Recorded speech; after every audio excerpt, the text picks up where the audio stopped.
Hello, everyone, and welcome to tonight's school committee meeting. Sean Coney, can you lead us in the Pledge of Allegiance, please?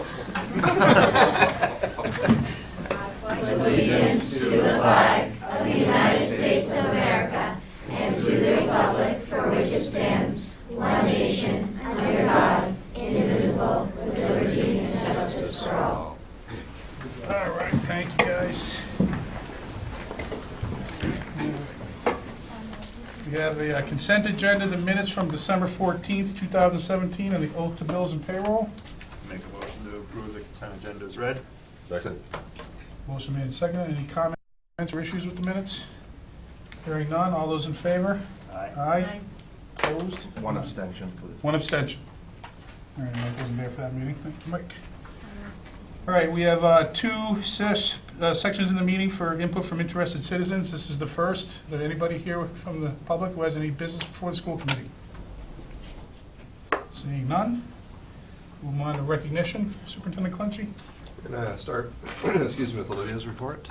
Do you guys want to start from like elementary and work our way up, or up Sounds and good. down? Elementary first. Makes So Shaker Lane participated in Anton's Cleaners coat drive, and they collected 196 coats this year.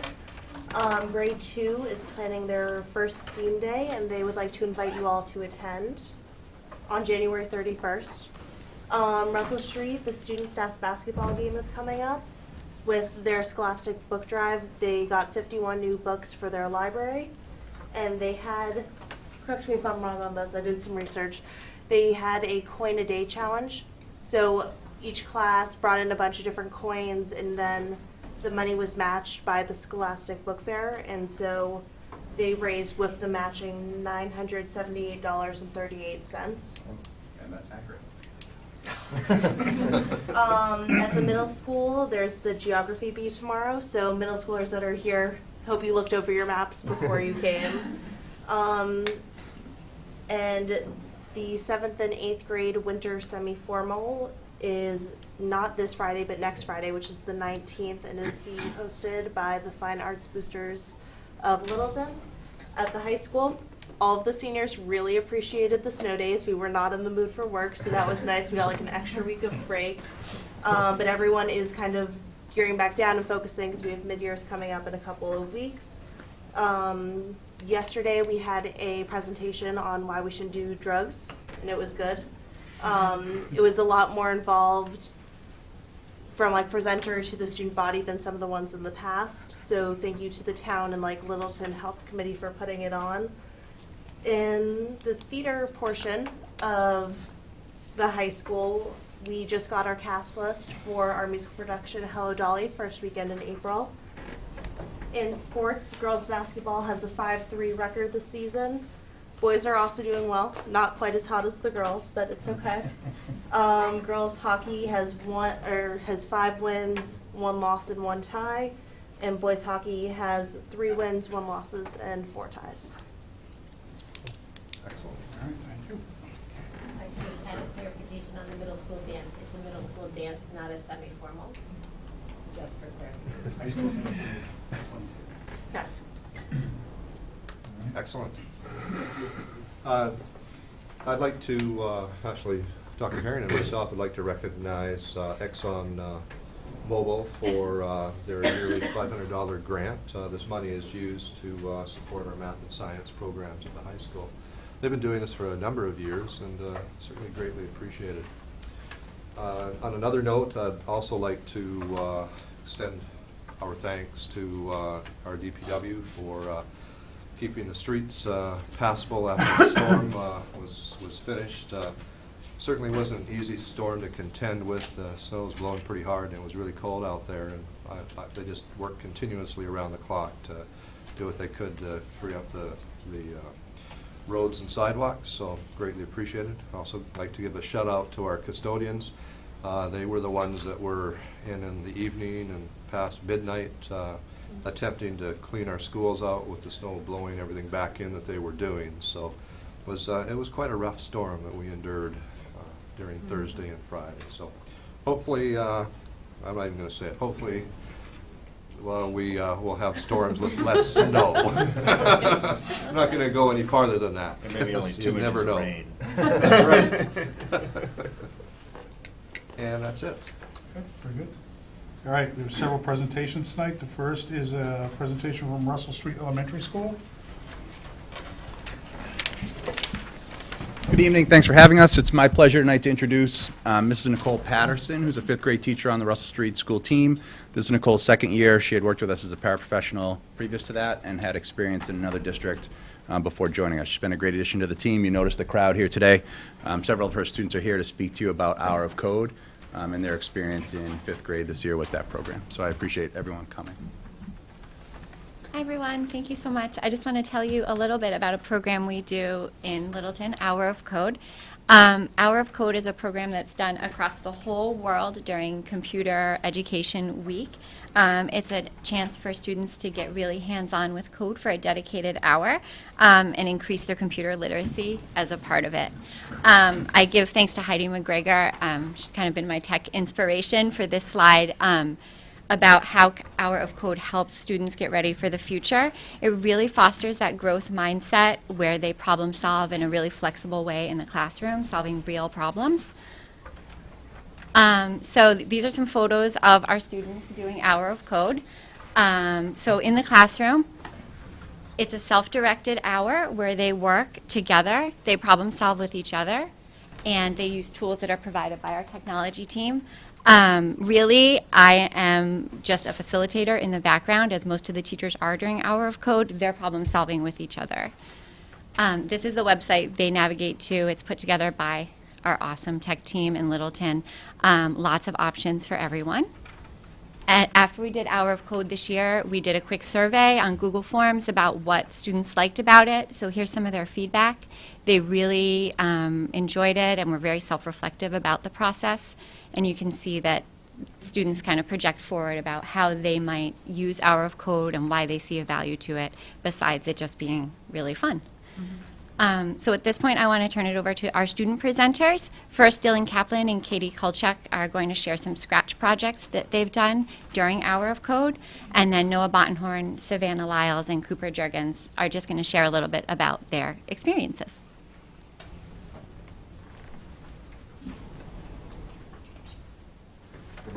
I'm Dylan Kaplan. Can you press the green flag? Yeah, is that one's yours? Yeah. So this is a happy birthday card I made, and it's one of the Scratch tutorials that they have for you to try. And I think Hour of Code's really great because Hour of Code has inspired me to code in my free time at home, and I think everyone should learn coding, and Hour of Code is a great way to start. So, yeah. And this one's yours? I actually have a different one that was mine. Like, that I had a second. That's not the one I'm, like, okay. So this is, I'm Katie Kolchuk, and this is my coding project. So much fun to make, and without a code, I wouldn't know how to do it. The rest is kind of about the other things, so, yeah! Nice job. So, yes. My name is Noah Bottenhorn, and I'll be talking about how Hour of Code works. Hour of Code is when students like me learn to code. You can code in maps such as Moana, Minecraft, and Star Wars. I did the Minecraft and the Star Wars ones. In the Minecraft one, I typed in code to do things like place railways, plant crops, build a house, chop down trees, and shear sheep. It's basically just like playing Minecraft on Xbox, just you use code to do everything instead of using a remote. In the Star Wars one, I use code to find unique Star Wars creatures, save rebels, and avoid Imperial troops and droids. If you want to place wood in Minecraft, you can press place oak wood. In Star Wars, you can press go forward 1 space 5 times, turn right, and go forward 5 more times to avoid barriers and get the power up. Students like me enjoy this because we get to play our favorite games in a very special way. Hour Code helps us learn because kids like us should know how to code and play games in a special way. Most kids have no idea how to do things like this, but we get to learn how to do it. We can change our character, move, place objects, and break objects with just 1 line of code each.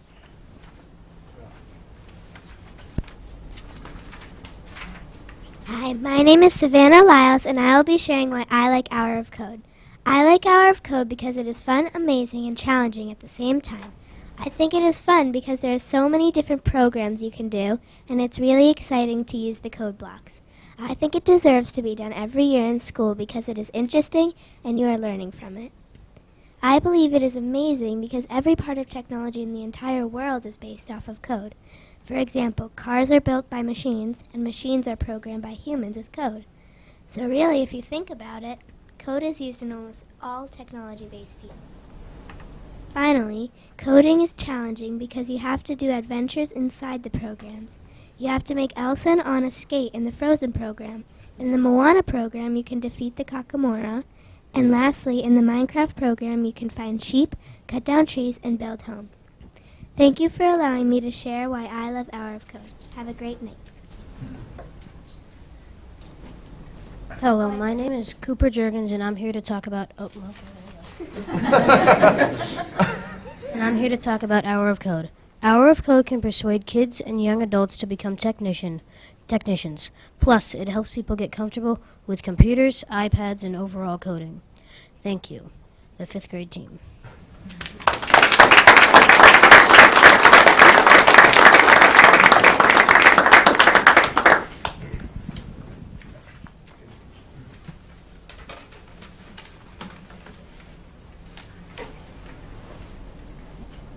All right, thanks, guys. And we've heard about Hour of Code, was at least the 3rd year, right? that we've had that?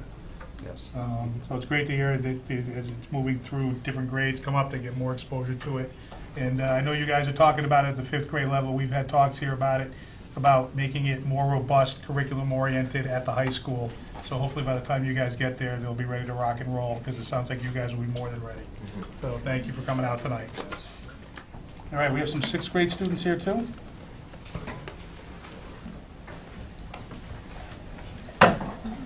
Thank you for having us. I would like to introduce Lily Ogden, 6th grade social studies teacher, and members of the 6th grade student team, to talk to you tonight about their experiences with A Long Walk to Water.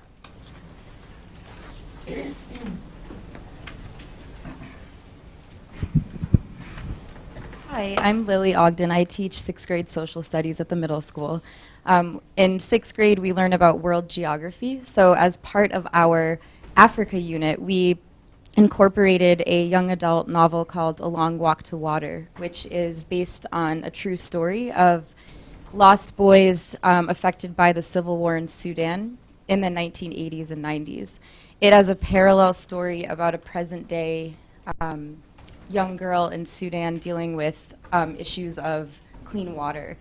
And so the students read the book in conjunction with learning about Africa and really were exposed to what it's like a little bit for people in another part of the world and enhancing their study of geography through literature.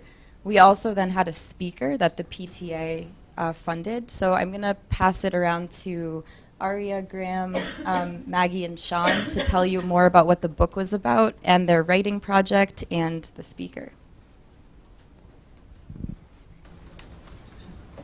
Salva is at school when Sudan's civil war comes to his village. He has to evacuate his village without his family. He starts walking to a refugee camp in Ethiopia with people he doesn't even know. Salva got left behind and had to join a different group. In that group, he met his uncle, who was later killed. Salva spent 6 years at that refugee camp. Then he was forced to evacuate to a crocodile-infested river. He survived, crossed, and went to a refugee camp in Kenya, where he learned a little English and made many good friends, but he still hadn't seen his family in 17 years. There was a chart in the camp showing who would have the opportunity to come to the U.S. After a long, difficult journey, Salva saw his name on the board and came to the United States of America. He had a new family, but hadn't forgotten about his old one. He found out his father was alive and went back to see him. When he went back, he saw his village still had very little water, so he decided he would create a project to change that. Water for South Sudan is still helping people in South Sudan get water today. Naya lives in a small village in South Sudan, Africa. She walks a long time to find clean water every day. In the dry season, she has to move to a small pond with the enemy tribe, the Dinkas. While they're at the pond, Naya's little sister, Akir, gets sick.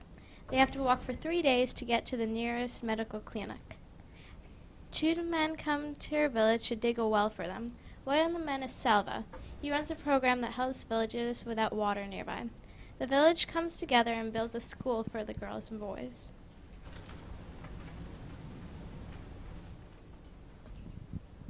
So the PTA really awesome and support of us funded a speaker, Akwat Denglik, who was a lost girl refugee from what's today South Sudan, who's now a citizen of the U.S. and lives in Lincoln. She works for a nonprofit called the South Sudanese Education Foundation. So she came to talk to all of the kids, and we really appreciate the PTA's support of that. And Graham is going to tell you, actually, one quick background about Akwat. So there was a 2006 documentary called God Grew Tired of Us that she has a small part in because it features one of her brothers who she had not seen in over a decade when they became reunited. So we watched parts of that before Akwat came so that the kids could kind of see like what this experience had been like. And they made amazing signs and just welcomed her really warmly.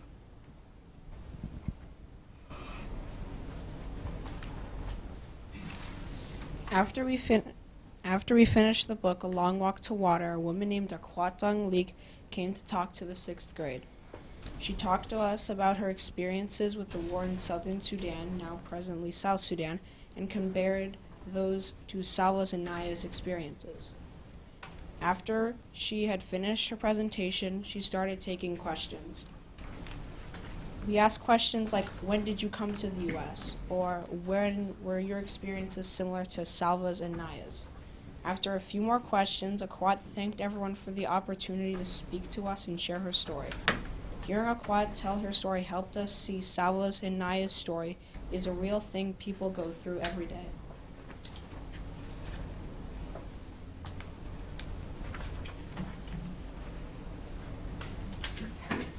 After we completed reading our book and Akwat came in, we were assigned to complete a writing project that included us writing a minimum of 10 sentences about a life lesson we interpreted from the book. It also had us create a cover for our paragraphs. These are some of the detailed covers that were turned into Miss Ogden.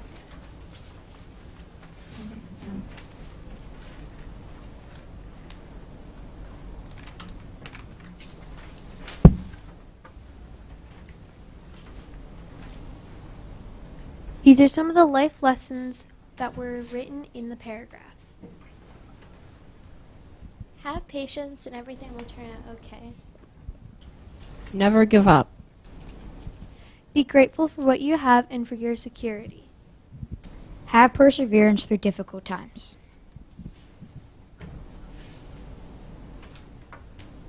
Thank you very much for having us, and thank you so much to you guys for planning this presentation with me and doing such a good job, and thank you. You guys.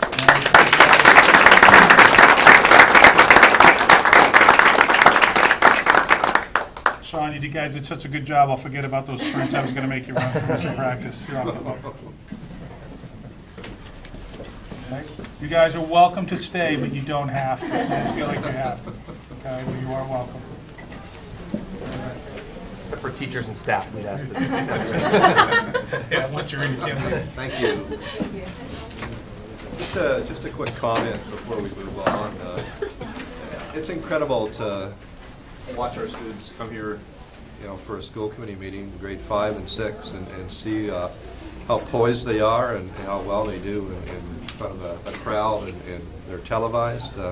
That's a skill that we feel is essential, and to see our students come here and do this is really, really nice to see, and it's just so rewarding to see that this is happening at such a young age. When I was that age, I never had an opportunity to do this, and I don't think many of us did. So kudos to our staff for emphasizing the importance of knowing how to present. And the other thing I think that's striking is that it's clear that the teachers are doing their job in finding a way to make this material compelling to the kids. One of the reasons they're poised is they're truly engaged in what they're reading and presenting and thinking about. And they wouldn't be if the teachers were just putting it in front of them and walking away. They're clearly not doing that. And this is challenging material. It's not like some of the stuff that we had. Like not only did we not have the chance to come here, but we didn't have that kind of material to present. So it's a tribute to the staff as well. I know they work hard to find the right curriculum, but once they have it, they clearly do a good job in the classroom of engaging the students and making them see the worth in it. So I appreciate that as well. it's just worth noting that the second presentation, because I got the sense that was actually made more by the middle schoolers than by the teacher. Correct. Is better than a lot of the presentations I've seen at the high school. Not by like teachers and that stuff, but like from my fellow students, like that was a high quality presentation. They hear the bus running them over as Yeah. I say that. None of them watch it. They'll be like, Olivia. Good things to come. They'll be like, Olivia, can you mention this? And I'll be like, sure. And then they'll be like, that's it. Oh, my goodness. You're going to have a rough day tomorrow. I think the high school students aren't watching this. Yeah, I was gonna say, they're probably Do you want me to shackle tomorrow? All right, we have Michelle Kane from Shaker Lane. Talk about the school improvement plan. Yes, yes. So I was hoping I would get a big pass tonight because I wasn't here last year. There may be several questions, and I will do my best to answer them, but I do have to thank former principal Richard Faraday and the Shaker Lane staff for assisting me with compiling all of the accomplishments from the 2016-17 school year. The other one. There we go. Okay, so in regards to curriculum and instruction, one of the focuses last year was to really look at writing and the writing rubrics, and each grade level tailored it more to what was appropriate for them. So kindergarten did a developmentally appropriate rubric, whereas first and second looked at the narrative, opinion, and persuasive parts of the narrative of the writing process, and they created rubrics. We also had our fall, winter, and spring data meetings, which really drive our instruction, where we analyze where students are performing and then tailor the instruction to meet their needs.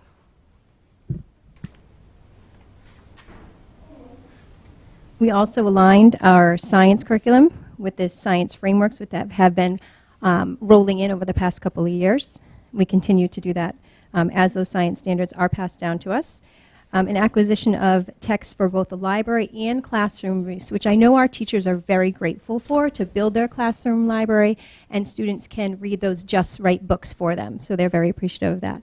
And last year, there was a purchase of the Fountas and Pinnell benchmark system, which is an assessment system in reading.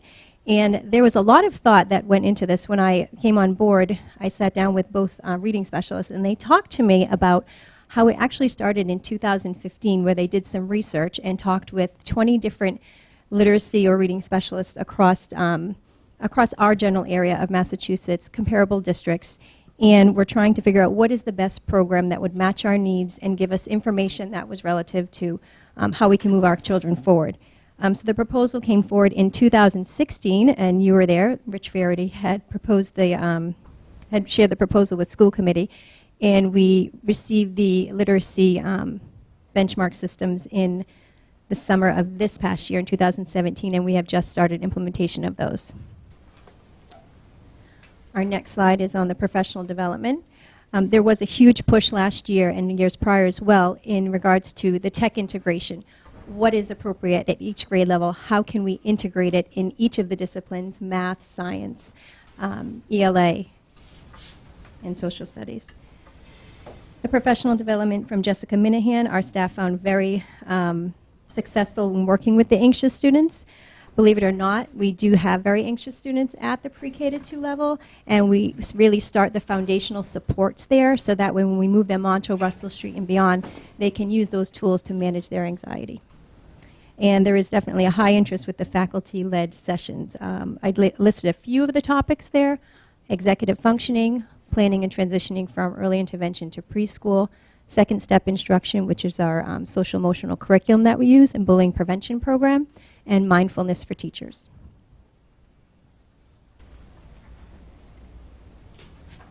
When I stepped into Shaker Lane, and I did some research prior to trying to look online, what is Shaker Lane about? What is Shaker Lane? What is so special? One of the things that I found so attractive to Shaker Lane is the use of teachers using blogs and Twitter and communication, which I thought is so powerful to get our message out to the community. So we do have a very strong communication from blogs, Twitters, staff and school newsletters. And what we're doing this year is actually evaluating the needs of our parent community. And our school advisory council will be putting out a survey to staff later this month to gain that information and see if there are any other ways that we can improve our outgoing communication as well as receptive. We also had the Global Read Aloud. Last year was our third, this year will be our third year. This past year in October and November. Our Global Play Day coming up next month will be the third year that they've doing this, which is really neat. If they've talked about it before, I apologize for being redundant, but this is my first experience with Global Play Day, which is so appropriate for our little guys, where we just spend the day playing. Some scheduled play, some focused play, but really looking at that piece of having fun at school. Why are we there? We're 5, 6, and 7, so I'm looking forward to that. The Shaker Lane newsletter, collaboration with LCTV, our community events. Let me just grab. We had several community events. There's a little bit on this slide and the next one, so I'm going to get to that a little bit later on. And then our collaboration with grade 2 and 3 teachers, which is when our students move up to Russell Street. We have worked so that our 3rd grade teachers can communicate with our 2nd grade teachers, learn a bit about those students, and that's something that Principal Bazidlo and I will continue to foster this year. Climate and culture.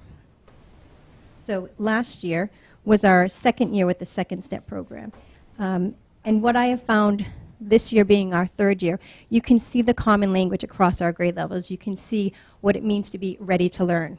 Eyes forward, voices off, hands by our side, ready to learn. And what's great is we're using that program K to 5, a little bit in the pre-K program, but each year it builds on their social development skills and their social emotional skills. The Boy Scouts had volunteered to paint some blacktop games in the back of our school, which if you've been to the back of Shaker Lane, there are 3 4-square areas that they've painted, and this big, huge square that's like a hundreds chart. And I was out there a couple days ago and said, guys, what do we use this for? And I don't know, it's in front of the wall ball. We play wall ball over it. So I think that in time, we will figure out how we're using that and if there's a better spot for them to use it. Because as it's painted in front of the wall ball, the kids are just running over it. So we'll do some work on that. The Council on Aging partnerships. One of our lead teachers, Michelle Barth, she's a kindergarten teacher. She has a personal passion of bringing seniors into her classroom and really having them be a part of that classroom. They come in once a month, and they have a snack with the kindergarten students. They read a book to the kindergarten students, and the kindergarten students have the opportunity to give back to them and read to them. And it really creates that nice bond between our elderly community. And at the end of the year, because it was such a success, the kindergarten staff put on an assembly for all of our seniors. So we're hoping to look in and bring that program in. It's really tough in the wintertime to get them in. There's a long walk from our parking lot to the door. So we're hoping this will resume back in March.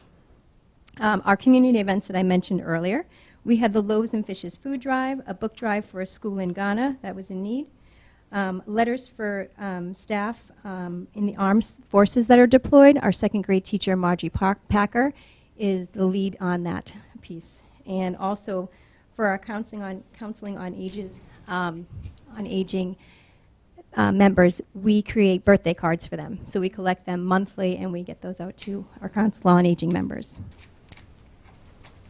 And lastly, technology. It's quite impressive. If you haven't been to Shaker Lane lately, I would love to have you come in and visit during the day and see the use of technology that our little K-2 friends do. They have an unbelievable knowledge of how to incorporate that into a lesson. So for example, I was watching a 1st grade classroom a couple weeks ago, and they were taking an app that was working on nouns and adjectives and verbs, and I think it was called, like, I'm not sure the name, like the App Smasher. And what they did was they took a picture and labeled it. Was it a noun? You know, could it be a noun and something else? And to see them take pictures, use that technology, which is the foundational skill, would be English language arts. They really weaved it into their curriculum. And this was a 1st grade classroom. Kindergarten uses apps for Handwriting Without Tears, which is our writing program. And kindergarten also uses an application called Drawing Pad app, which is the foundational level that builds upon when they go to 1st grade and 2nd grade. So you can see the continuum from each grade level. Grades 1 and 2 have a variety of apps that are used in math stations, ELA stations, and spelling. There is a tech team, kindergarten, first grade, and second grade teacher who have developed Tech Tuesdays or Tech Thursdays, and that is driven by staff input. This year, the staff has, when the Google form went out, the staff was very interested in using the Seesaw digital portfolio. So that has been a push when we have our Tech Tuesdays before school from 7:45 to 8:30. We provide staff with information on that portfolio. And those are the highlights from last year. Any questions I can try and answer for you? Thanks so much for the presentation. A lot of good work, a lot of stuff that we're going to continue to focus and build on this year. Yeah, I have. Go ahead. Maybe it'll cue it up because there's actually a good theme through the presentations tonight with the SIP, the standards-based report card, and the map testing there. One of the things that struck me when it came up in the thing there was the writing rubrics.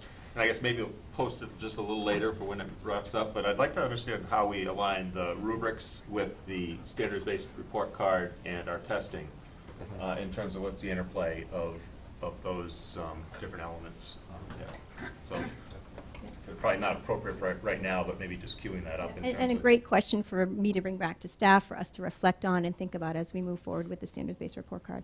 Absolutely. Thank you. All right, and into the standards-based report cards.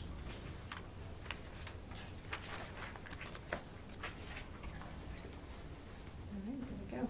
So I'm pleased to present this on behalf of Shaker Lane. I really cannot take the credit for this. This has been in the works for quite some time. About 2 years ago it started, so they have been working hard on this, and I am happy to present on their behalf tonight. So the first slide, and I put this slide in here really to review for the parents and the general public what are standards. Even though standards-based report cards, there are a lot of schools that have them. Russell Street has theirs. They've had it in place for about 3 years. They are specific learning goals for students to be able to know and demonstrate at each grade level. Our kindergarten team, I believe this is their 3rd year, they have created a standards-based report card, and they've had this in place for 3 years. Around the time theirs came out, which was 2 years ago after they had had a year, the principal had charged the staff, 1st and 2nd grade teachers, with creating a standards-based report card. So I want to thank those teachers, which I'll get to them in just a second. Why standards-based report cards? Well, several reasons that are listed here. It aligns with the Common Core state standards, which our staff, they're already teaching. They're already doing these standards. They're assessing the kids. They're looking at that data. They're using that data to drive the instruction. So it's only proper to now give parents the information that their kids are doing in the classroom. It does provide parents with a better understanding of their areas of strengths and areas of growth. It lists the most central and content-specific skills at that grade level. Although there are a plethora of skills that we're evaluating, these are the most essential ones they need in the building blocks in order to go from kindergarten to 2nd grade to 3rd grade and beyond. And establishes more consistency on grade levels, and I know we'll be happy to feed our students off to Russell Street School, who also use a standards-based report card with these strong skills. So how did we get here? I do want to thank these staff members because it was a voluntary staff meeting back in the fall of 2015 where 1st grade teachers Terrell Sawasik, Karen Anderson, and 2nd grade teachers Rebecca Mon and Amy McGrath stepped forward and said, we'll work on this. So they have been working on this for about 2 years. We'll be entering the 3rd year this fall. They started in the fall of 2015 by researching comparable districts, what their standards-based report cards look like, and then analyzing the actual Mass State standards that they would pull from. The design is in ELA and math, and adding in a very important piece that we wouldn't want to forget at Shaker Lane, even though it's not standards-based, it's our HEART program, because we are the building blocks for their social emotional development. And that's something that we want to reflect on our report card because it is such a central piece of Shaker Lane. This, in the winter and spring, there was continued development, consultation with staff, both district, school-based, and central office. The final piece was this past fall where we, when we got the team together, when we reconvened, there was a couple pieces that were missing, and the pieces we needed to look at were involving unified arts. And although the standards aren't reflected as much here as ELA and math, we wanted to give them an opportunity to say, is there something you want reflected on this new report card? And not leave them out, really have them have a voice in the report card that we would be developing and adopting. We consulted with our technology coordinator, Natalie Branch, because our hope is to put our report card on Aspen and have it computer-based. The report card committee shared this information with our staff at a prior staff meeting in November to gather their thoughts, make sure that everyone was on board. We had the small group feedback and then the larger group feedback. And then aligning common language, you'll see in the forthcoming slide, which talks about the grading scales.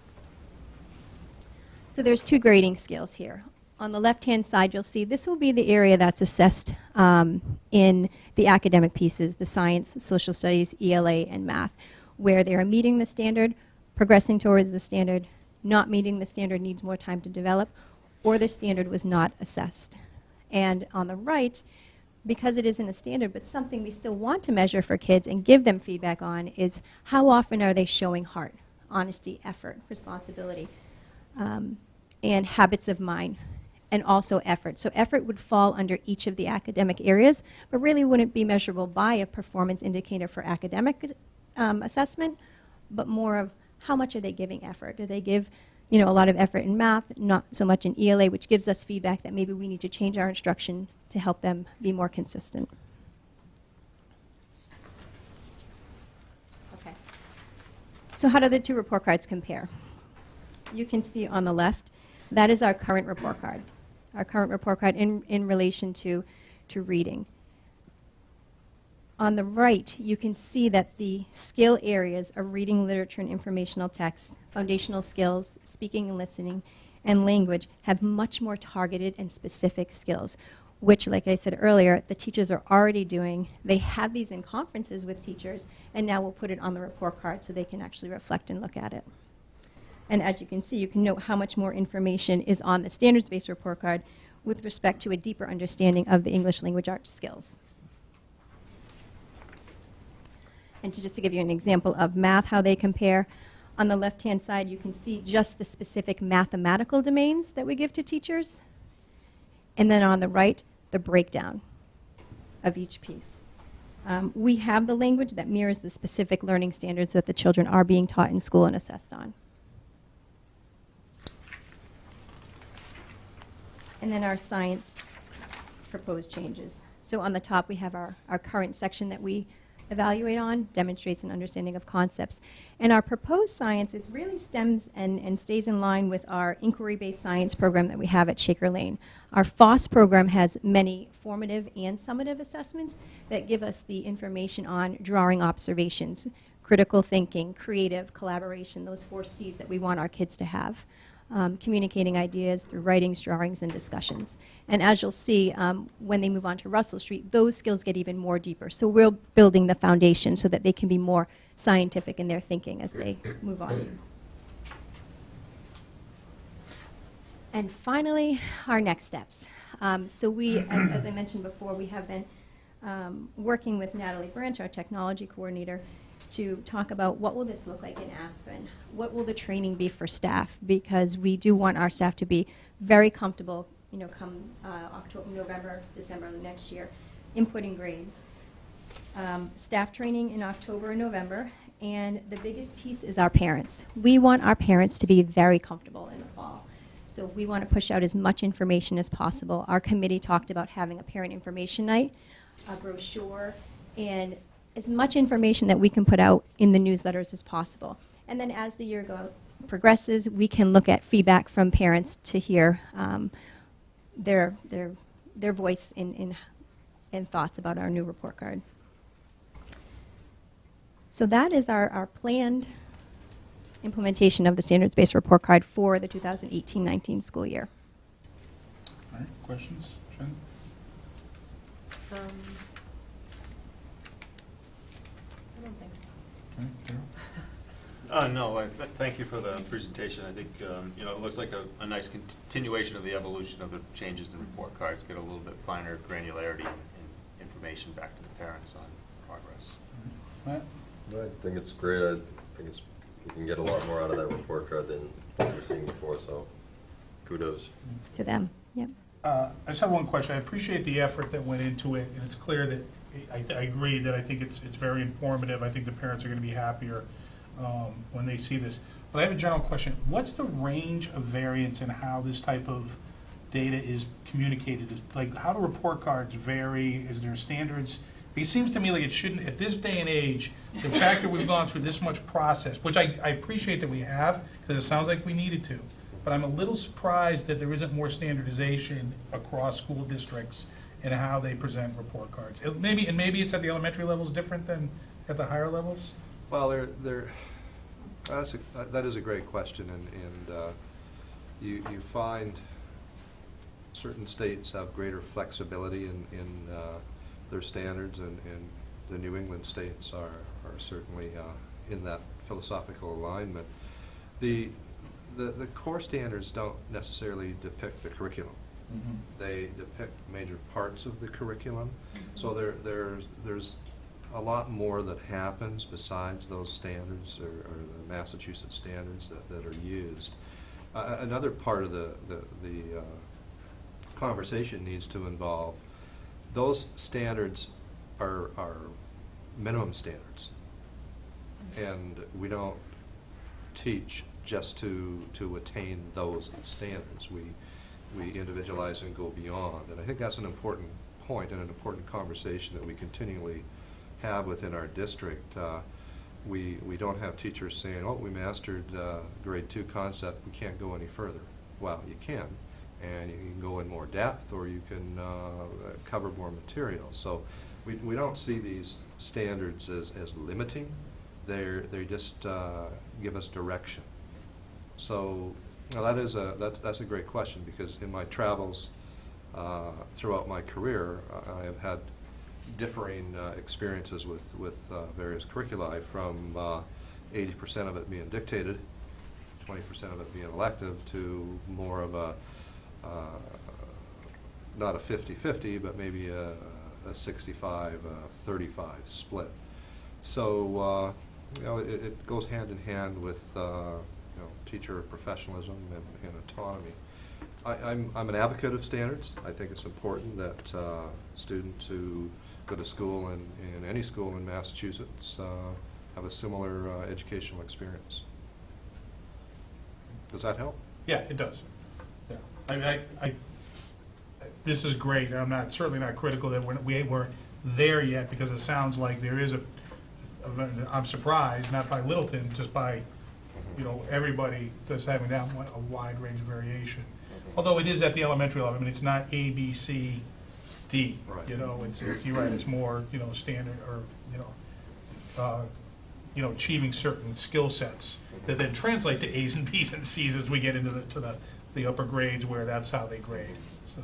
And I do want to point out, Chairman Fontanelle, the one thing that I think everything comes in, and the staff is fantastic at implementing. They have brought in the change in the frameworks right when they happen.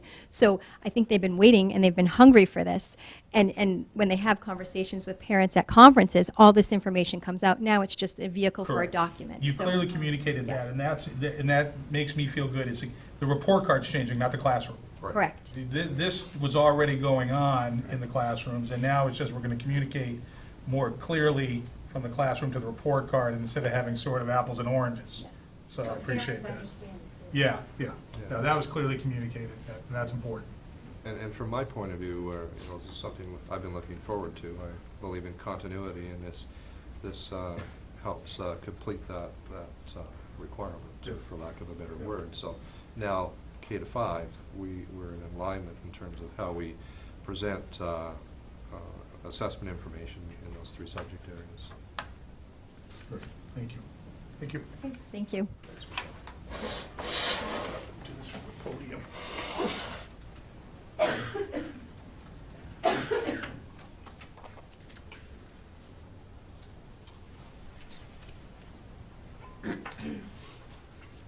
So I just want to do a presentation tonight. Anyone driving around Littleton can see that there is and has been a steady growth in housing starts for the past few years.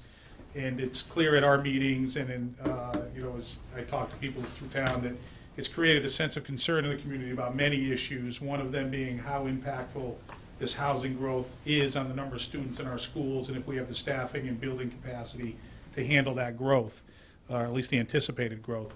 And this is something that we've talked about at several meetings. But at the budget summit meeting a couple weeks ago, there was a question asked about the growth of our student population. And in the ensuing discussion that we had that Saturday, the town administrator, Keith Bergman, cited a study by the Metropolitan Area Planning Council that had measured the housing growth and student enrollment growth in all the communities that they cover, of which Littleton is one. And according to Keith, Littleton's housing stock, according to that MAPC report, has grown almost 11% between 2010 and 2016, while our student enrollment has grown just under 4%. I thought that was pretty interesting. I thought it was a good idea to take a deeper look at that report and talk about it here. So we have this presentation here. So again, it was the Metropolitan Area Planning Council that produced a study comparing housing permits and kind of extrapolating that into build housing stock to student population growth in Massachusetts. And what they found was that in the late 20th century, during the baby boomers' prime child-rearing years, their residential choices caused housing stock, student enrollment, and school budget expenditures to all grow together and kind of move in a straight line. But over the last 15 years, they found this trend really hasn't held up. They examined housing permit and enrollment trends across all the public school districts over the past 6 years. Well, in their report, it was the past 6 years, 2010 to 2016. One of the graphs that they put in there shows this. It's the total public school enrollment for conventional public school districts and charter schools from between 2000 and 2016. And you can see that there is a big decline. And again, that's related to the baby boomers and the amount of offspring, the number of baby boomers there were, or are, and the amount of offspring they had that were in schools during the beginning of the century who are now graduating and are not being replaced by a like number because there are fewer adult people having babies compared to the baby boomer population, and they're having fewer children. So there's definitely an overall trend downward in the number of kids enrolling in public schools. If we look at the next graph, you can see here, this map shows that type of change district by district across the Commonwealth. The red shows dramatic decline in public school enrollment, greater than 20%. Okay, the red and the orange as well. The orange is a loss of between 5 and 19%. The light blue and dark blue actually shows growth. There are some districts that are showing, even though the trend demographically is to have fewer kids available to go to public school, for some of the different reasons, these districts have some growth. The light blue is between 5 and 10%, and the darker blue is over 10%. What you see is actually on this slide it's hard to see, but you can see that Littleton is yellow, and those are districts that show either a little bit of reduction down to 5% or a little bit of increase up to 5%, and that's where we fall in. We have some growth, but not as much growth as other districts, and the other districts like us maybe don't have growth, but they don't have such a decline as many of those other districts. The next graph shows a scatter plot showing the relationship between housing growth and public school enrollment. While all communities, or the vast majority of them, had at least some level of increase in housing stock, the majority of districts had declining enrollment, and they're below that horizontal line. It shows that their public school enrollment headcount is actually going down. What was even more striking is that many of the communities that had significant gains in housing stock only had moderate increases in enrollment, or more likely had actual decreases. You can see Littleton had, we're an outlier there, we're near the high end of housing growth, and we're up close to 11%, but we had very little growth compared to, in student enrollment compared to some other communities who may not have had as much growth in housing stock. You can see Middleborough had 9% growth in housing, but a whopping 20% decline in student enrollment. They're kind of down slant-wise. They're the lowest, down a little bit more. That's Middleborough right there. So they had almost as much housing stock growth as we did, but a significant decline in enrollment. And then if you go from Middleborough, slant upwards to that yellow dot, up, slant, let's go slant, up, higher, yellow dot up all by itself, that's Nantucket. So Nantucket had significant housing stock, but also had a large growth in student enrollment. So And what the conclusions, now go ahead, the conclusions that the MAPC study observed was that there's no meaningful correlation between housing production rates and enrollment growth over that 6-year period. Next one. School children occupying new housing units may cause a marginal change in enrollment, but they are only one small factor among many others that actually drive the enrollment. In cities and towns with the most rapid housing production, enrollment barely budged, and most districts with the largest student increases actually saw very little housing unit change. The rate of housing unit growth, according to the MAPC, is not a useful predictor of overall enrollment change, nor is rapid housing development, something that we're seeing here in Littleton, necessarily a precondition to sudden enrollment increases. It actually appears that broad demographic trends, parental preferences, and housing availability play a much larger role in enrollment growth and decline. Once they had this information, they took a deeper dive and they examined the 12 fastest growing school districts in the MAPC region, which grew by an average of over 14% over that 6-year period. In these rapidly growing districts, as well as with the region overall, housing production rates didn't really show a significant correlation with the enrollment. Only Natick, Everett, and Chelsea added more than 5% new units, a far lower jump in their enrollment rates, which actually went up much higher. The fastest growing district, Revere, reported less than 1% housing unit growth, but saw a 20% increase in enrollment. Again, these findings suggest that the rapid housing unit growth is neither a predictor nor a precondition of net enrollment change. They took a look at these 12 districts and they broke them out into 2 clusters based on information that they had on them. 7 of the districts, Arlington, Belmont, Brookline, Cambridge, Lexington, Lincoln, and Natick, are definitely could be characterized as highly desirable from an educational perspective with high standardized test scores relative to the rest of the region. They're also correspondingly expensive to buy a house in, with median home sale values of $815,000, twice as much as the MPC regional median value. The other fast-growing districts were Revere, Everett, Chelsea, Lynn, and Waltham are in diverse, lower-income, generally more urbanized communities. And while these districts exhibit lower test scores, they are also much more affordable to buy houses in and live in, with their median house price is 20% less than the regional median. So the MAPC conclusion was that the permits don't produce the pupils.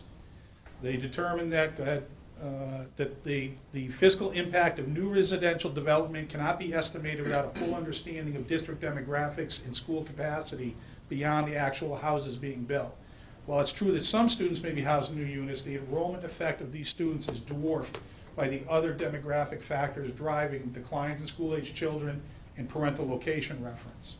As it turns out, the presence of students living in new homes may actually help to mitigate what would otherwise be rapid and disruptive declines in enrollment in many communities, while in other communities, new housing may add students to a much lesser degree than is commonly supposed.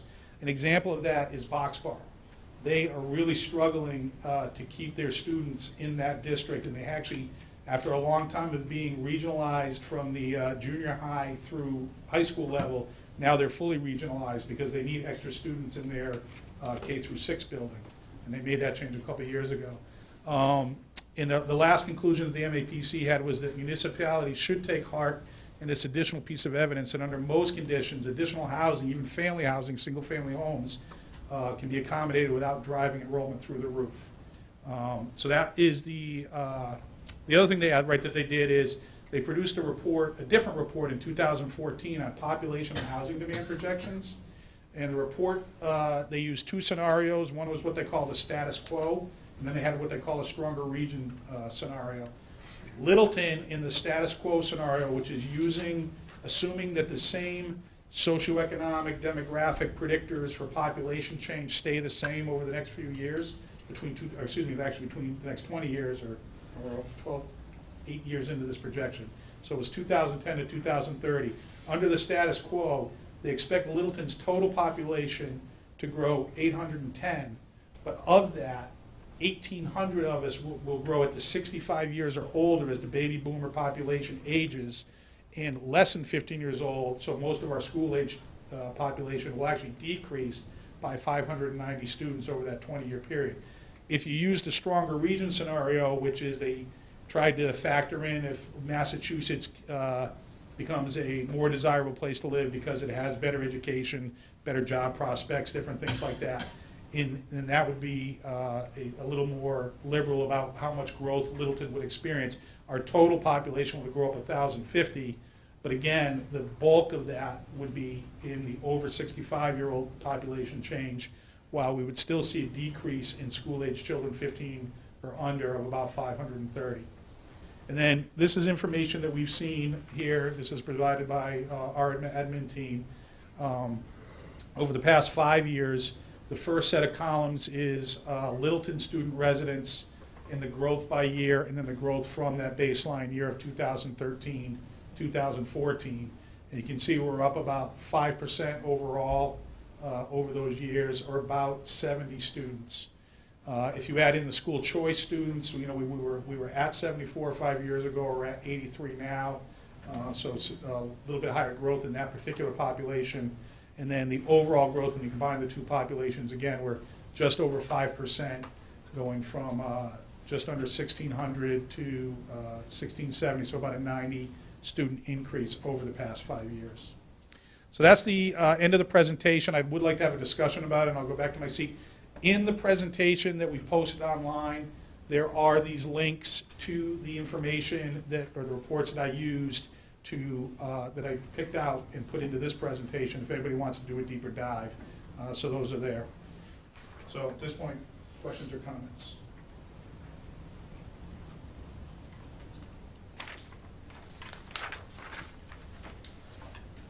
I guess I'll just start off by saying I didn't hear the beginning part of it, but I think I was here for the important part at the end, the summary.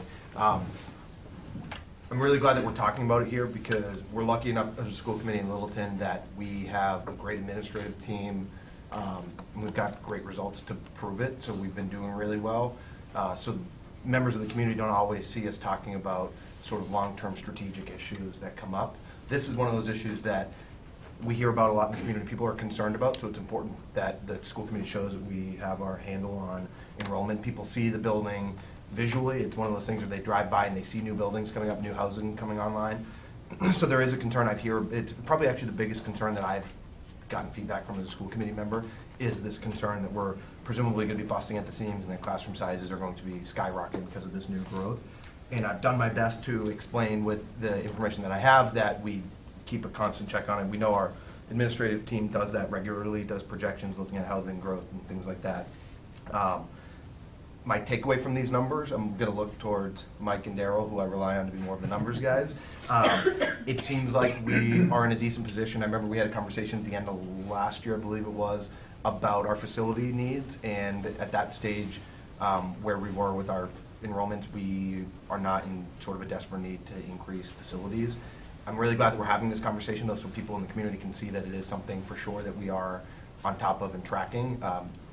Could be the worst thing that could happen to a district like this is not paying attention to those kinds of things and being surprised.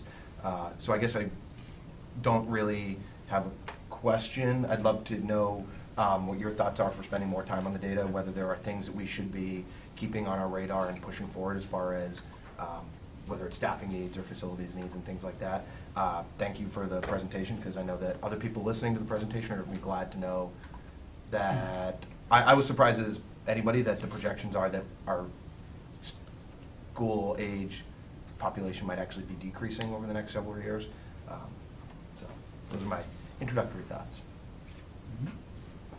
Yeah. I'm good for now.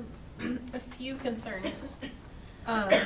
So I think, maybe that does draw a good conclusion that, the extra houses maybe are not adding student population, but our numbers don't lie, right? We do have more students 10 years ago. We have even more students 20 years ago. We have a 21.7% increase over the past 20 years.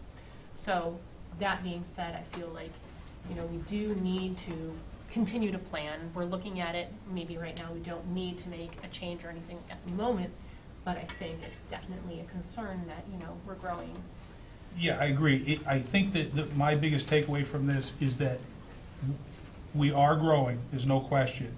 I think the thing we need to be concerned about is looking at the number of housing starts isn't the best way to determine if we're going to continue to grow. Right. The takeaway is that are we an affordable community that has good educational resources? Yes, we are. So we're gonna be more like, you know, those, when they broke out those fast-growing districts, I think we're gonna trend more towards those than the lower-growing districts. And I think your point is entirely valid, and your conclusion is right. We need to continue to look at it and continue to plan accordingly. Yeah, so maybe it's not, you know, due to the housing, but there is Correct. something else happening. So Right. let's keep an eye on it and not just say, well, it's not the houses, you know. Correct. That's all. It's hard to predict, because 20 years ago, I was a student 20 years ago, and I graduated with a class of 65 students. Right. The year before that was 42 students, and that was the graduating class. In the 80s, the classes were back up in the hundreds, so there was a dip in that time period. So it's hard to say what's happening. Like I said, I'm concerned, you know, I see all the houses coming up, but Like, I wouldn't take at face value the projection that we're gonna lose 530 students over the next Not gonna 20 happen. years. That would be happening. But what I would say is that it makes me more comfortable to believe that we might not grow. We might reach a stasis where losing students because of that baby boomer aging population decreasing is offset by the growth. So we might actually be able to, once we might be able to see it. We know we've reached stasis. Now we're okay in terms of our staffing and our physical capacity. It's probably okay. I don't know that this is what it is gonna be, as it is. It might be a little bit higher than what it is at the moment, but I don't think it's gonna be twice as high. I just don't think we can see that happen because of the overall trends. And I do have a couple more. Yeah, good. Someone had mentioned to me after there's a discussion about this, and they said that, and I think this is true, we chose to have fewer school choice kids this year as a result of the class size. Is that- Did we? No, Or there were like 3 fewer or Sorry, something? We had conversations about, in terms of a I'm trying to remember, yeah, budgetary, what that in was. terms of a budgetary sense, not relying on those numbers as much as we have in the past, and assuming a decline of 3 or 4 students. The school choice fluctuates. You know, this year we were down, and we were down because we had a surplus of people applying, but they were applying in grades where we weren't accepting students. The seats that we had open in various grades weren't completely filled. You can go to Daryl, and then I'll read the rest of my notes, and then let you know if I have more in a second. Because I need to. Thanks, Mike, for your presentation tonight. No, I mean, I've been tracking this kind of, it's been a personal interest. I don't have a research report in back of it, like the folks here on it. But I mean, there's been a lot of factors that go into the things there. Typically, in the past, I've always referred to it and looked at as towns build out and get, you look at a couple of communities right around us, Chelmsford, Westford, and us. When I first moved up here, or moved to Littleton 15 years ago, Chelmsford was built out, and it was a very highly desirable school district, but they were experiencing decrease in student enrollment. Mature town, plateaued out, they're seeing the demographic go up.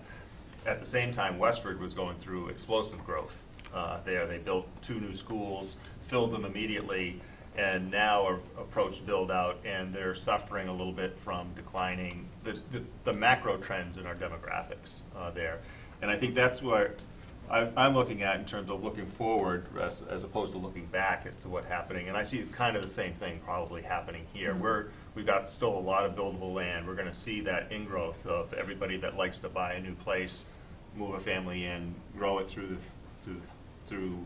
the school system, and then what do they do afterwards? Do they stay in town? Do they be an empty nester, or do they, turn it over for a new piece there? The question comes in 20 years, what's the next town that's going to be doing the build out that people are going to be moving to versus recycling the older housing stock kind of thing there on it. So I think we're going to see those same, the gut feel says we're going to see those same types of things there on it. And then, so again, looking forward, as we start thinking about what are we going to do, we're talking, as if we're talking about buildings and other things there, we're talking about not 20 years, 50 years. We're expecting 50 years out of a building. So what's going to happen relative to our buildings, not in the next 5 years or 10 years, but we're talking a minimum of 30 years. And I don't think we can ignore those long-term demographic things that are going to be occurring in New England. From from Maine, and I can see in northern Maine, it's just withering away as people keep moving, moving towards the cities or moving south. And we can see that occurring in western Massachusetts as they're moving east or moving south there. So I think it's good that we've done a little bit here, and I think it gives us an opportunity to not just do knee-jerk reactions to our population changes there. And some of it, I think, is going to have significant possible financial implications. As we talk about student growth, part of me says we have 80 slots in school choice that we could give up to house 80 additional Littleton students. We've got to let the finance committee know that that's $400,000 of revenue that won't come in, because we probably won't see that in Chapter 70 increases. Right. We've had this, sorry, I don't want to interrupt you, but we've had this conversation about the population increase, mainly when it comes to budget season, because we're asked to leverage those school choice funds. So I'm glad that we're talking about it, sort of taking a breath outside of that process. But, as we talk about how would we absorb, 500 students or 200 students, part of me says is that's half of them right there. But from the fiscal side of it, it's like, boy, I don't know, the town's going to like the idea that we're going to give up all that school choice money. Except the revenue from all the new houses, right? In theory, that's where it should be coming from. That's not enough. I wasn't going to add on to that part. Just putting it out there. Not one-to-one, but that's a good thought. Kind of thing there. So, so I'm glad that we're getting this here, and then like I said, combining that with the grade level projections that we had and the capacity of each of the grade levels, I think we can, have a solid foundation in terms of where we're planning. So, give me enough time to read your presentation. Yeah, we're good. Yeah, I mean, I agree. I think it allows us, I hope, to put a check on the worry, in the sense that just because we're adding housing stock, we shouldn't expect to see an explosive growth. We will see growth, partly because there is increase in housing stock, but again, sometimes what happens is, and the reason, like, the housing stock has gone up close to 11%, but the student growth has only gone up 4%. But that's entirely possible because some of those houses were sold to couples that actually haven't had children yet. Yeah. Right. They're going to have children later, or they've just had them and they're not ready to go to school yet. So that's but again, that will be offset by families that are older, that had kids in the district, that no longer have kids in the district. And if we don't turn over our housing stock, we're not going to add those kids. Some will, some won't. The other thing is that the housing and the type of housing that we have in Littleton is a big topic of discussion with the Master Plan Implementation Committee. And one of the goals is to diversify our housing stock, to take some of that open space and to build the type of housing that doesn't necessarily attract single house families that are going to put kids into the school district, that allow, you talk about that aging population, they're looking to empty nest. Well, if they empty nest out of Westford, they sell those houses, and families that have school-age children buy them, where do they go? If they come to Littleton and take up some of the space in Littleton that we have available, and they don't have kids, that's better for the town in terms of the overall impact on the budget. Doesn't mean it's better. We want families in Littleton, that's great. But so it's a multifaceted issue, it's a multifaceted problem, there's multifaceted solutions to how we plan. How we plan in terms of our schools, staffing, and physical capacity is certainly an important part of it. But how we plan in terms of our overall development as a town, we can either make ourselves more attractive and have more school-aged children, families moving here, which is fine to a degree, and/or we can plan to have people move here that contribute to the tax base without necessarily drawing as many services. Schooling is one of the most expensive, and the town can actually benefit from the growth in that respect. So those are some of the things that we're trying as a community to pay attention to. I agree that and I'm actually thinking about, I will certainly send this presentation to the the Finance Committee and the Board of Selectmen, and if they're interested, I'll go have this type of discussion with them. As I said, this sprang from a discussion with the Finance Committee and the Board of Selectmen, so they're definitely thinking about it. But that idea of, school choice, And, you know, do we give up or do we actually add? At what point does it become better to actually add students and add a couple classrooms to absorb both the resident students that are growing, our population is growing, but we offset them with some more choice kids, and we can, you know, the amount, we have to hire a teacher, we may be able to offset the salary with some school choice. We're not gonna do it one for one, but it's something to think about.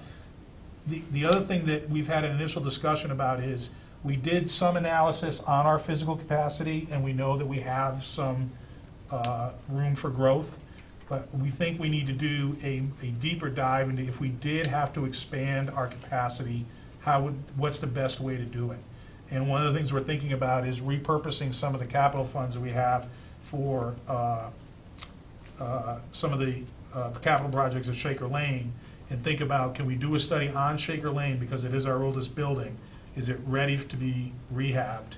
And if it is, what's the best way to do it? But to also extend that study to say, well, if we rehab it, could we expand it?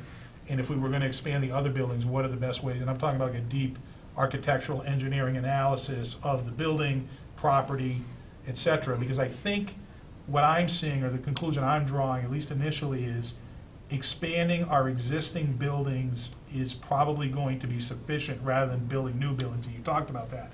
You build a new building and then in 20 years you don't need it, because you did see that demographic trend was more pronounced than we thought it was with the baby boomer population aging out. What do you do with it? So You know? sorry to interrupt you, but Yep. my only concern is, and maybe we need to look at what the Massachusetts process is, but we just finished rehabbing 2 schools and they would not let us expand them. Oh, no, right, with that money, correct? Right. Yes. You're right, Right. you know, because, you know, they Right. determined that they're adequate sized. Right. You know, so Right. that's an interesting twist on Right. the If we wanna processes qualify Massachusetts for- has in right, place for us to for do the these building things. funds. That would Right. make sense. Right. Versus the constraints they put on your ability to actually use that money. Right. Because we could have been having this we didn't have this conversation because the answer was no, state funds are not going to be used to expand those buildings. Those buildings could have been accommodated for this type of data, and then we'd be working on our 3rd school Are to you put us. bad-mouthing the state government of Massachusetts? I'm For criticizing them? Flag pointing purposes? out that we shouldn't make assumptions that we'd have as much flexibility as we think Yeah, we should have. yeah, if we want to use those state matching funds, you know, if we spend our own dollars, we can do whatever we please, you know. But there is something to be said for that. One more point I thought of. If the increase in the recent class sizes is not due to new housing, maybe we should try to look into that and figure out where it is coming from. Yeah, because that would make the numbers a little more predictable in some Yeah, kind of way. I agree. You know, I think we all agree that we're a good school district. Yeah. You know, we have, you know, that when I moved here 19 years ago, actually, I used to drive through here 25 years ago on 495 and cruise control left-hand lane. Could almost go to sleep. There was no traffic. I moved out here 19 years ago and all these cars are here. So we've seen people are willing to live this far west. In the MAPC district, we are not quite the most western town in it. It's out towards Townsend and Groton, but we're very close. People are willing to live here and commute back towards, doesn't have to be Boston, it could be Waltham, it could be Lexington, other communities. But, you know, we have that advantage of access to major highways, the MBTA, et cetera, we are an attractive, we haven't quantified, well, is it the train or the roads? Is it the schools or, you know, whatever else, you know, the lakes or whatever it is, you know, the different things that people make decisions on where they want to live and No, raise their it's kids. the other one, it's the millennials. It's the millennials. Always blame the Yeah. millennials.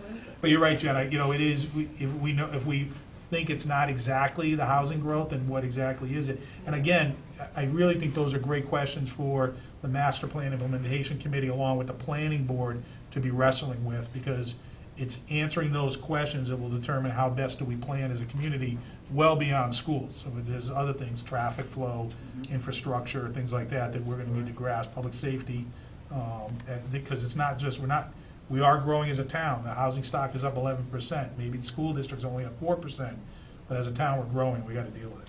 So I joke about the millennials, but you know, so 10 years ago, with the projections based on the millennials is single-family housing is gonna go down, rentals are gonna go up.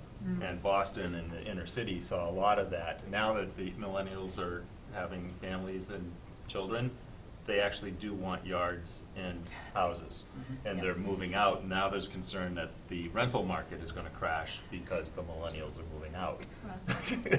Yeah, it's interesting. However, the empty nesters wanna move into those. Switch it up a bit. Not at those prices. Circle of life. Exactly, let's just wave at each other as we go down Route 2, whatever direction we choose. That's right. It's an interesting whole area. I'm sure this won't be the last time we talk about it here, and it definitely will not be the last time the town talks about it. And I thought it was interesting information. When Keith mentioned it at the budget summit, it piqued my interest and took a better look, and it was definitely interesting. I think we can keep an eye on it, keep talking about it, both here and with the other committees. So, all right, great, thank you. All right, what do we want to do next, Kelly? Well, it's 8:15, and we can, it's up to the school committee. We've been pretty good at finishing prior to 9 o'clock. And Mr. Chairman, I'm not sure whether or not we need an executive session tonight. I don't. Yeah, we don't need an executive session tonight. Okay, so why don't we do the high school alternative P Okay. credit first, and then see where we're at. Okay. Dr. Harrington. Created a couple of slides just to provide some visuals today. They're very brief. One of the 6 is just an introductory slide. Okay. Happy to come before you tonight to give you a brief update on the physical education alternative credit option that went into effect about 4 years ago.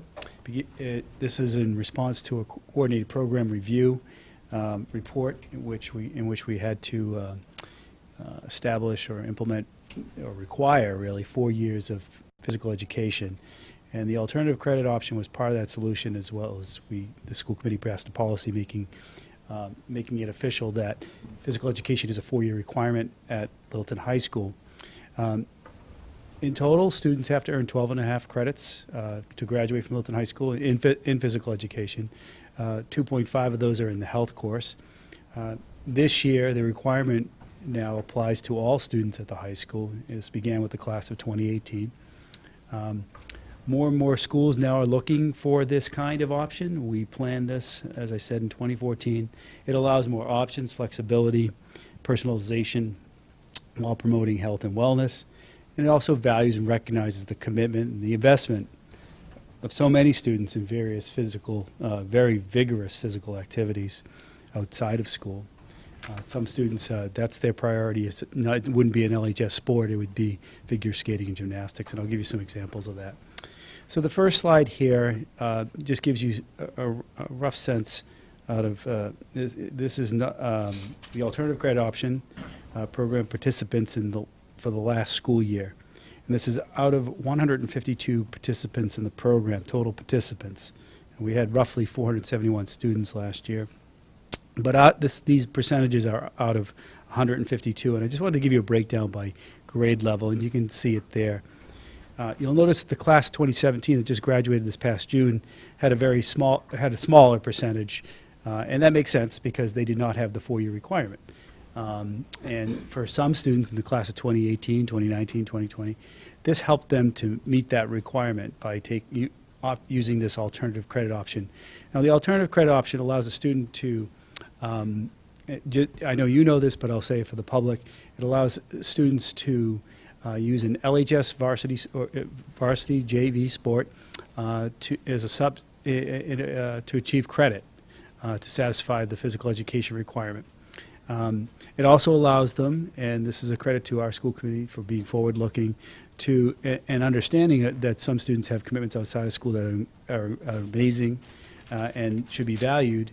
It allows students to also, as I said, use a figure skating activity or gymnastics for credit at the high school. And there's a process of approval and follow-up for that, and as well as assessment that we've established at the high school. But these percentages give you a rough sense of the breakdown of the participants last year. The bold in the bottom there is 32%. It shows that 32% of enrolled LHS students participated in the 2016-2017 program. And that's quite a number, almost a third of the school. So if we could switch.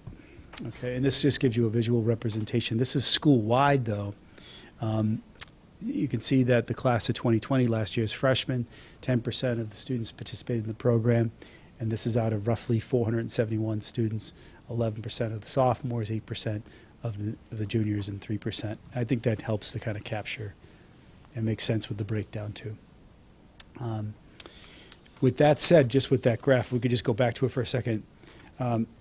It shows that it's a solid option for students while they're maintaining, but it also shows that they're maintaining, a lot of our students still want to participate in physical education classes at the high school. One of them in particular is the strength and conditioning program, which has become extremely popular for students. It's really it's quite large. We've added sections. We now have a section taught. It started with just 3 courses taught by Mike Lynn. Now we have a section taught by Holly Ouellette, who's a new physical education teacher. So we still have a need. We did add a physical education teacher a couple of years ago, but that's provided opportunity, allowed us an opportunity to provide other offerings for students too. We're likely to move Holly into yoga next year. We have an art teacher who's a licensed yoga instructor and can teach adults, does teach, I think, adults yoga outside of school. She's been a yoga teacher for us just as a one special, and that will probably go back to to our physical education department, and that will allow us to have Emily Hosfeld, who's that art yoga teacher, to now offer another art course next year. So thank you for your support with the physical education addition a couple of years ago. Quick question. That's right. Yep. This is this a trend? The 2017 number, was that what you saw in the class of 2017? They did not have the 4-year requirement. Right. Okay. Mhm. So we would expect it to be higher at that. Yes, it caught on too, and it's very welcome. This was a welcome program for parents as well as students, particularly in the freshman and sophomore year, because they hadn't heard about it necessarily. This was news to them. Oh, wow. Because if they had siblings who had gone through, they didn't know about this option. Right. So, Okay, yeah. cool. And it was sort of foisted upon. All of a sudden, class 2018 found out because of a state requirement. We wanted to delay it a year and implement the 4-year requirement in class 2019, but the state insisted that we do it with the class of 2018, Olivia, as you know. You want to speak to that? And we did this. Honestly, in 8th grade, they were like, you know what the best part of high school is? If you're not one of those gym kids, you don't have to do it. Yeah, that's past. And then you go and you hang out with the guidance department, figure out your courses. Surprise. And they're like, so what do you want to do for gym? And you're like, what do you mean? 4-year requirement. But I said it last time you gave this presentation, but from a student perspective, it's super easy to do. It's one form you can get in the office. I think you can get it online. You can get it in the guidance department. Put your name, you put who you think the coach is, and then you turn it in, and then it's out of your hands. And it's super We have some compliance procedures, and we wanted to we did put paperwork, respect but we should also just made it look user-friendly. like that. We didn't want to stress people out with and bury ourselves. That you just make paper. up No, I don't make it up. It's after your freshman year, you have the same coach every year. So That's right. Tennis hasn't started yet. I can tell you that Better I'm take a gonna have closer Coach look at Jane, those. And I have her email address, and that's it. Just look at her. All You don't have to look at any other ones. It's very revealing as she heads out the door in June. We're getting all kinds of insights of what really happens. Okay, so we could just go to the next slide. So I just wanted to give you a comparison between, not so much, I gave you total data for the year last year, but it's January, so we just wanted to compare the fall seasons, fall of 2016. You can sort of see this is just to participate. So the percentage you're seeing is out of, the percentages there in the 4 bullets is out of 83 total program participants for the fall. And as you know, we had, I think I said 152 or something like that. Yeah, 152 total program participants for the year. But last fall, we had a lot of students interested in this. And a lot of, you can see the breakdown by grade level there. 18% of our enrolled students participated in the fall in 2016. If we could just go to the next slide. You'll see a little bit of a drop this fall, 2017. 43 total program participants, and 9% of the enrolled students participated in the program. And what do we attribute that to? I think last year we didn't offer the yoga class. The teacher was on maternity leave, so we did. It's back in the first semester, so I think that course absorbs some students who will take a course rather than alt for something outside of school. Will take it in school. And also, I mentioned the popularity of the strength and conditioning course. A number of our fall football players, did not use they did not want to substitute football, which they could have, for PE credit. They participated in football, which was a rather large roster this past fall, and they wanted to be in strength and conditioning as well. So I think that might have had an impact. So you can see like almost a 40 student difference or so. So go to the next slide. Examples of non-LHS sports participation. I've mentioned a few of them. We even have an equestrian at school. It's who travels participates in a really challenging, competitive equestrian program. Archery. If you've read the Littleton Independent in the last few months, you've been hearing about Kelly Davis in particular, who's a standout in archery, and also has started a club at the high school for archery. And she competes all over the country. She travels quite a bit. And then we have dance, gymnastics, kickboxing, jazzercise, swimming, and we had a competitive snowboarder last year. He actually took there's like a ski school up in, I don't know if it was in Vermont or Maine, but he had to take some time off. I've dealt with that before over the years with students who are very competitive either at skiing or snowboarding, and so we have that as well. And he was able to, but rather than worry about a PE credit, he got to substitute that experience for PE credit. So it's been a successful program, and it's really a credit to you. We appreciate your foresight and help with that, because a lot of schools, when they hear about what we offer this, they sort of say, what do you do? And they're very curious. I do see on the principal listserv, does anybody know about any option like this? So this is, this has been a good thing for Littleton. I did have one question. Sure. What are what classes or I guess like are they taking instead of at the during high the school school day? Yeah. Are they doing? We have a strength and conditioning program. Academic? No. No, Are they doing in no, place of? You don't want. Are they doing academic? Or are they doing? Yeah, some art? students are electing to take an additional elective, or a social science course. It's frees them up and allows them to do that. We had a lot of students double up in math, and that was like a phenomenal, highest, at least anecdotally, the highest I can remember, doubling up in math. In trying to really build competitive transcripts. That can be sometimes not such a good idea. But that the math department became concerned, a little bit alarmed in some cases with some of the number of students really putting themselves under tremendous pressure, and we didn't want to see that. But if Right, that's the biggest benefit, is the flexibility. As Olivia alluded, realizing you might have to give up an academic that you wanted to take because you had to get that requirement in. Now you don't. If this wasn't an option, I wouldn't have been able to do dual foreign languages all 4 years of high school, and which has been a lot of fun for me, especially because now that I'm in the highest level of both, I can see all the comparisons and stuff. But I have a lot of friends who go to AB, and they will not do stuff over the summer and go to summer school to get their gym credit in, so that they can do that, they can take extra academics during the school year. Yeah, sometimes these courses are PE. If you had a PE requirement, a semester course, it's up against a Singleton AP course, or a Singleton art course that you say there are some students who that's their thing. They really want to do a ceramics class. And the other issue is it's because we have a 4-year requirement. When it was only a 2-year requirement, it was no big deal. Olivia could still be when it was a 2-year dual requirement, major. which is what we all initially thought. My freshman year, a lot of kids were I'll do one this year and then one later. Yeah. And then a lot of my friends are so sophomore year, we'll just pick 2 that we we'll do them together and we'll just whip them out in a year. But because of the 4-year requirement, which I really appreciate, because I believe that people should be active all the time. It's nice to have, but it would have been easier it's easier flexibility wise because we have it. But if we didn't have it, then AP Psych would not be so hard to get into because a lot of kids would not be able to get into it at all. Mm-hmm. What's nice about, excuse me, looking back like this is, we make it look easy now, but it certainly wasn't easy when we embarked upon this journey. There were a lot of hoops and hurdles to jump man. through, and I'm not going to go into it tonight. Yeah.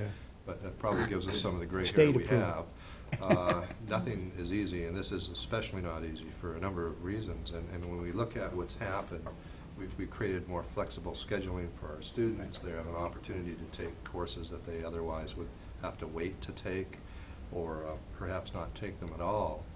And we're going along with and expanding our philosophy of using physical activity as a lifelong sport or skill. And so it fits in quite nicely with everything we were doing.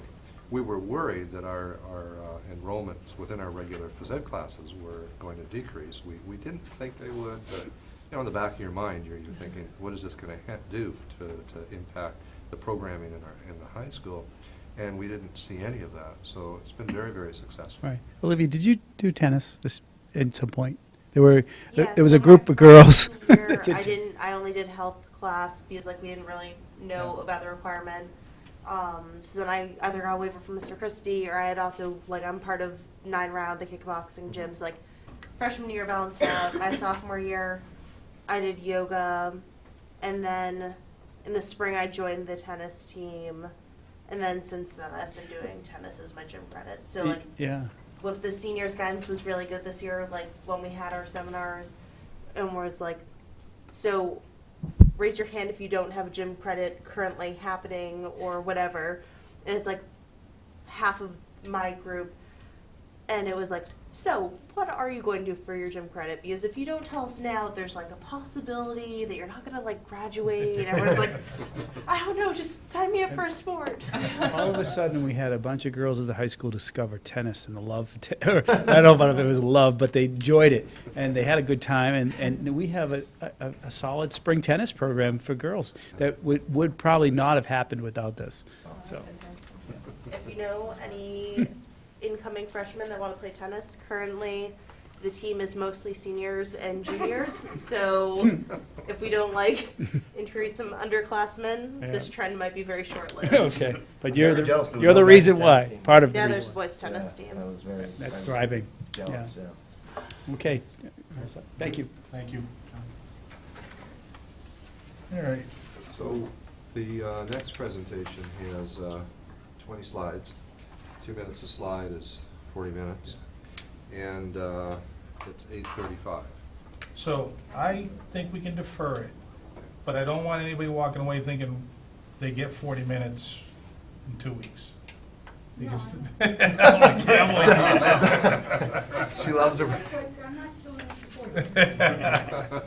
No, but I think we should give it the consideration that it deserves. I think it'll be easier. Yeah, so let's go ahead and do that. And that 2 minutes was with comments. All right, we are at the. I'm personally disappointed that we don't get to see this. Yeah. Because she was planning an hour and a half. Superintendent and I went over it. Certainly a lot less. We are at the second point of the meeting where we have an opportunity for input from interested citizens. Do we have anybody interested? Yep, come on up, Erica. Just use the microphone, please, so the people at home can hear you, and I just need name and street for the record. Hi, Erica Podgorny, 6 Fox Lane. I just had a quick question about, so back to the population growth and everything. Where are the school choice slots currently?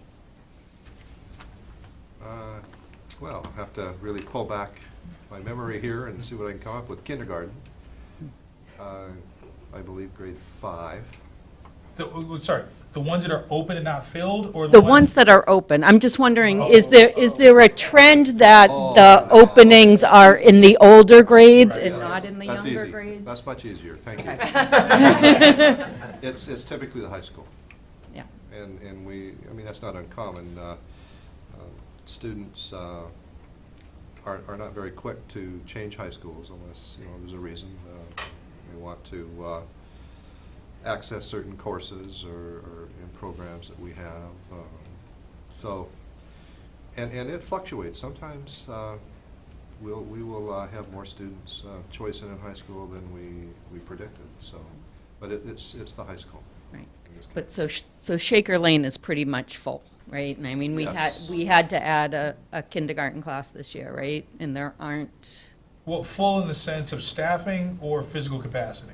Well, Because we have had to add staff at between Shaker Lane and Russell Street. That's where we've seen the most growth from the sense of, gee, we need another classroom or another teacher to handle that number of kids. yeah. But we're fine in terms of where to put them. We don't have any problem putting them in a classroom. It's just making sure that we don't let that student-teacher ratio get higher than we're comfortable having. And I think, if I'm not mistaken, I think that was a calculated decision. I remember having a conversation last year because we got to this point where it was more cost-effective to add a teacher and take in more. Was that this past year or Well, the year before? there are a that? couple of things.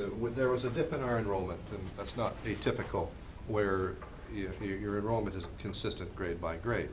So we had a dip in enrollment back around 2013, and that allowed us to downsize as a result of budget challenges. We knew that within a 4-year period, we were going to have to add staff back, and our prediction held true. We are getting more students registering in kindergarten, and that is stabilizing our class sizes between 125 and 130. Well, 130 is it's not our goal, but that would be a nice size to have in each grade for the number of students. We could go up 10 more per grade, but we like the 130 right now. So if we can create that consistency, it's better for our students, it's better for our organization, because we're not moving staff around in different grades depending on the enrollment of that grade. So we've been very successful at stabilizing that component in our district. I'm just wondering if it continues to grow at, the 5%, and that growth is coming at the younger age. Yeah. Then So- where do we go from there? The way I think about it is, we at some point, we may have to give up the number of school choice students we allow into the district because of physical constraints. I don't think we'll have a problem keeping school choice enrollment where it is from a staffing point of view, because sometimes, like I said earlier, the point I was trying to make, and maybe I wasn't clear on, was if we're going to add a teacher, and because we have 12 kids too many to fit in for the number of teachers we have, we're better off hiring the teacher, bringing the 12 in, and adding 6 to 10 school choice kids into that Backfill. grade and filling the whole classroom, so that we get the benefit, the efficiency of scale of hiring that teacher. As long as we have the classroom and the desks and Well, the that's pens and what I was papers gonna say. and So et cetera, Because I you think know. that's the important part. I keep going back on the school choice. The school choice allows us to take up the excess teaching capacity that we Correct. have within the things there. I don't think the state wants you hiring teachers purely for No, we school wouldn't. We choice. would never do wouldn't. that. We would never do that. We'd Yeah, no, only that's do what I it mean once we is, had the Fills vacancies. residents. It fills Right. vacancies. It's not a, Right. So does Shaker Lane have room to, if we had to add another class of kids? We have an empty classroom that we can. Well, you never have empty We never have classrooms that, in schools. but you can rearrange so that there would be. What we would have to do is reconfigure some of the specialty area spaces, and that would suffice for now. I mean, again, it's very difficult to predict what's going to happen 10 years from now. The trick is to try to identify trends from year to year, and then go back with your data and try to determine a pattern. Patterns are very hard to figure out because there are just so many variables. But if we notice that K-5 is where the most growth is, then it makes sense that it's going to put more of a strain on our system, K-5 schools, as time goes on. So we're watching that. The report was very, very telling. It's certainly not dissimilar to what I've seen in many areas. And housing definitely doesn't mean increased housing that it's going to be correlate directly to the number of students that you're going to have. In big cities, there's a concept that has to be employed called redistricting. And what happens is neighborhoods of 30,000 or so eventually have declining student enrollment. So you end up having these schools within a district, and you transport kids from newer districts into those schools. And eventually what happens in a city that's booming is you could live right across the street from a school, and your children may not necessarily go to that school. So it's kind of it's a very interesting set of data to look at from different towns and cities. It's not easily predictable. But I just want to say, like, it seems like the takeaway for me is that we keep our eye on all of these different things. We don't put too much weight in any bit of research, whether it's the housing stock coming online, or any of those things. And then there's a bunch of incremental options that we can do to reflect those changes. So it could be, if we need to add 3 students, we pare back 3 students 1 year in school choice. Could be that we add another teacher and bring in more school choice to backfill those seats. We could talk about temporary structuring, there's a lot of things we can do incrementally to address that. So I don't think I don't anticipate we get to a point where we all of a sudden need to build a new building as the only option. Like, I think it'll be incremental as we, and there are plenty of options. It will be. Yeah, it will. I think we'll have to watch is right now, what are we running, about 6 classrooms per grade, I think at Shaker Lane. Yes. Right, which gives us, depending on how we staff classroom size, some flexibility. It's if we have to go to a 7th class in each classroom per grade. Where do we ninth, then you're really in trouble in terms of physical capacity. Right. Then where do we actually physically pick up that extra space? And my other question is, so my son was in the bubble year, The big grade. right? Yes. And I think Shaker Lane did an incredible job moving, a new teacher into his grade every year so that, it all evened out and that was all fine. But then when they got to the middle school, you're not going to add another math teacher, another science teacher, so I think that's where it got more complicated. And that's, I hate to say it, but that's where he fell through the cracks. So just something to keep your eye on too. And we did have conversations that took a look at the middle school structure in terms of the grade-by-grade configuration of teachers. When we looked at the enrollment behind that bubble group, it just didn't make sense to reconfigure an approach to middle school education that was working really well. But I do appreciate your comment. That was a tough thing to endure for parents and for us. Pretty hard to hire 0.25 teachers in this day and age, and find somebody to fill those positions. Right. So. Yeah. But a good point. I mean, if we did get to that sustained, Kelly said 130, we think we're good, but if it turned out to be 140 or 145 or 150 for 4, 5, 6 years in a row, there's no question we would have to deal with it. We couldn't go with that short-term solution. We would have to find a way. Exactly. And it would get dealt with. And there are plenty of districts that it's that tipping point. It's easier to be 130 or 230 than it is to be 180, 70, or 80 where we are. You know what I mean? It would just be easier. So we'll see what happens, and we'll keep an eye on it. I do think that we need to take a more concrete look on what those physical types of incremental solutions would be, so that the town can plan, the finance committee, the board of selectmen, if we have some costs, and we may have ideas that won't work, and there may be ideas that would work that we're not smart enough to come up with. Right. That an architect and engineering, capacity could easily identify for us. So I really think that we'll put some more rubber on that this spring, and drive towards that, so that it allows us to, maybe it doesn't ever have to be acted on, but at least we know we could do it if we had to do it. We'll be prepared. And I just want to clarify, you said wait and see. It's not a passive wait and see. Right. We're going to monitor the situation and act Correct. when it becomes appropriate, Right. not just, Right. oh, shoot, we have to deal with this tomorrow. All right. Thank you. Thank you, Eric. Thank you. Good. Anybody else? Public input? Okay. Subcommittee reports. PMBC? Nothing to report. Okay. Budget subcommittee, I talked about the meeting that we had here at the Budget Summit. I gave that same presentation that I gave here on that Thursday, gave 2 days later to the Finance Committee and the Board of Selectmen. It was well received. They asked some questions, but didn't seem shocked or surprised or upset or angry, so we'll take it for that. Our next joint meeting with them is actually on January 22nd, which is that'll be the Monday prior to our next meeting on the 25th. So we'll prepare for that. I would encourage all of us to be there if at all possible. What's the date on that again? It's January 22nd, joint meeting with the Board of Selectmen and the Finance Committee. And at that meeting, I anticipate that the town finance admin team will have assimilated all the information they got on that Saturday and have some scenarios, recommendations, issues to consider, areas of concern, et cetera.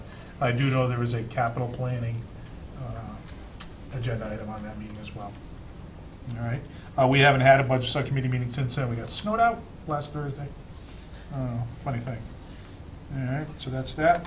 Policy subcommittee? Nothing. Okay, all right. Any other business for the school committee? All right, hearing none, I'll entertain a motion to adjourn. Motion to adjourn. Second. Motion made second. All those in favor? Aye. Aye. All right, thank you, everyone. Thank you, LCTV.